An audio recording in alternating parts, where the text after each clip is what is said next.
समझ लेते हैं क्या है निगेटिव एक्सेलरेशन। निगेटिव एक्सेलरेशन को हम और क्या क्या कह सकते हैं, रिटार्डेशन और डिसेलरेशन।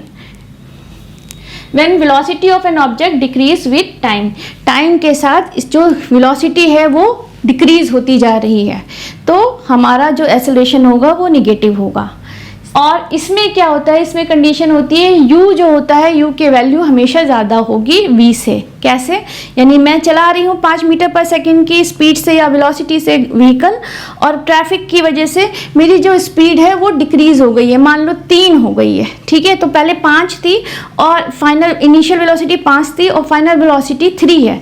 तो आप देखो इन दोनों में से किसकी वैल्यू ज़्यादा है, यानी कि इनिशियल वेलोसिटी। तो यही चीज़ कंडीशन लिखी है कि ऐसे में जब निगेटिव एक्सेलरेशन होता है तो जो इनिशियल वेलोसिटी होती है वो हमेशा ज़्यादा होती है कंपेयर देन फाइनल वेलोसिटी। तो अब हम न्यूमेरिकल देख लेते हैं। A bus slow down from 25 meter per second to 10 meter per second in 5 seconds. Calculate its acceleration.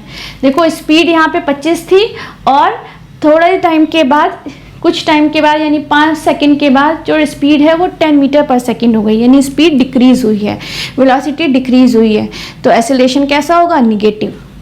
अब हम देखते हैं तो वैल्यू हमारी नेगेटिव में आनी चाहिए। अब हम इसको रफली ड्रॉ कर लेते हैं। सपोज करते हैं ये ए पॉइंट है, ए पॉइंट पर हमारी गाड़ी की जो स्पीड थी वो 25 मीटर पर सेकंड थी, और 5 सेकंड के बाद हमारी गाड़ी जो है वो उसकी स्पीड हो गई है, इस बी पॉइंट पर पहुंचने पर इसकी स्पीड हो गई है 10 मीटर पर सेकंड।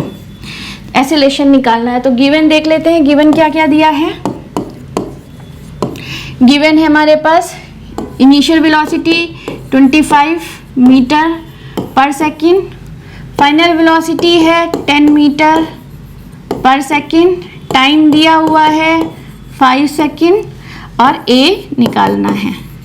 तो फॉर्मूला लगा देते हैं, a equal to v minus u upon t. तो क्या है, v दिया, v हमारा है 10 माइनस 25 अपॉन 5, तो कितना आ जाएगा 15/5 माइनस 3 मीटर पर सेकंड स्क्वायर। तो ये देखिए निगेटिव में आई है वैल्यू। अभी मैंने वैसे ही बताया था, अगर वेलोसिटी जो है इनिशियल वेलोसिटी ज़्यादा है और ब्रेक लगाने के बाद किसी रीज़न से स्पीड कम हो रही है तो एक्सेलरेशन हमेशा नेगेटिव आता है।